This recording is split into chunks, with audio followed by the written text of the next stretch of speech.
10. The game felt weird from the beginning. The Jefferson team was mostly sixth graders, and they were pretty small, but they were well coached.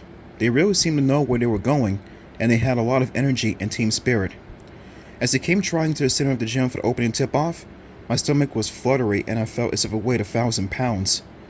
I was really dreading this game. I knew I was going to mess up, and I knew that Judith and Anna would be sure to let me know just how badly I messed up and how I let the team down.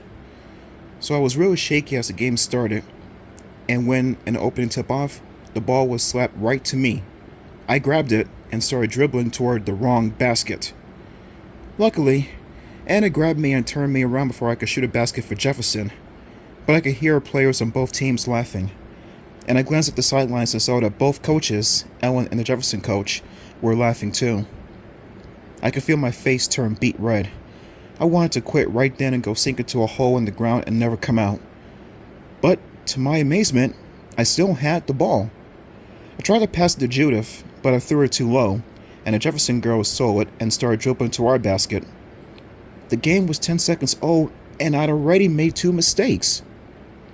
I kept telling myself it was just a game, but it didn't really help. Every time I heard someone laugh, I knew they were laughing at me, and now I started the game by running in the wrong direction. When I looked up at the score for the first time, it was 6-0, Jefferson. The ball suddenly came sailing to me, seemingly from out of nowhere. I grabbed for it, but it slipped out of my hands. One of my teammates took it, dribbled, then passed it back to me. I took my first shot. It hit the backboard, a triumph for me, but didn't come near the basket. Jefferson took the rebound. A few seconds later, it was 8-0. I'm playing worse than ever, I moaned to myself. I could see Judith glaring angrily at me from across the floor. I backed up, staying in the corner, away from the basket. I decided to try and keep out of the action as much as possible. Maybe that way I wouldn't embarrass myself quite so much. After about 5 minutes into the first quarter, things started to get weird. The score was 12-2, Jefferson. Judith threw the ball inbounds. She meant to throw it to Anna, but Judith's toss was weak, and the ball bounced to a short, blonde-haired Jefferson player. I saw Judith yawn as she ran after the girl. A few seconds later, the ball was loose, bouncing near the center of the court. Anna made a weak grab for it, but she seemed to be moving in slow motion, and the blonde Jefferson player snatched it from her hands. Anna stood watching her, breathing hard, perspiration running down her forehead. I had to stop and stare. Anna looked exhausted. We'd only been playing 5 minutes. The Jefferson team dribbled all the way across the floor, passing the ball from girl to girl as our players stood and watched. "Let's go, Mustangs!" Judith cried, trying to rouse everyone. But I saw her yawn again as she walked to the sidelines to throw the ball. "Come on, girls! Hustle! Hustle!" Ellen was shouting from the sidelines, her hands cupped around her mouth. "Run, Judith! Don't walk! Let's look alive!" Judith sent another feeble throw onto the floor. It bounced away from a Jefferson player. I scooped it up and started to dribble it, running full speed. Just outside the key, I stopped, turned, and looked for someone to pass it to. But to my surprise, my teammates were still far behind me, walking slowly, exhaustedly, in my direction. As the Jefferson players swarmed around me, trying to take the ball away, I took a shot. It hit the rim of the basket and bounced right back into my hands.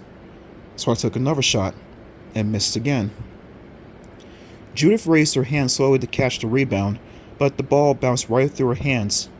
She frowned in surprise, but didn't make a move to go after it. I grabbed the ball, dribbled twice, nearly tripped over it, and shot. To my amazement, the ball bounced on top of the hoop, landed on the rim, and then dropped through. "Way to go, Sam!" I heard Ellen shout from the sidelines. My teammates uttered weak cheers. I watched them go after Jefferson players, yawning and moving in slow motion, as if in some kind of trance. "Pick it up! Pick it up!" Ellen was shouting encouragement, but her words didn't seem to help. Judith tripped and fell to her knees. As I stared in bewilderment, she didn't get up. Anna was yawning loudly, walking toward the ball, not running. My two other Mustang teammates also seemed to be wandering hazily in slow motion, making lame attempts to defend our basket. Jefferson scored easily. Judith was still on her knees, her eyes half shut. What on earth is happening? I wondered. A long, shrill whistle broke into my thoughts. It took me a while to realize that Ellen had called timeout. Mustangs, hustle up! Hustle up! She shouted, motioning for us to cluster around her. I quickly tried over to Ellen. Turning back, I saw Judith, Anna, and the others trudging over slowly, yawning, pulling their bodies with great effort. And as Ellen shouted for everyone to hustle up, I watched them warily approach. Then I realized to my amazement that my wish had come true.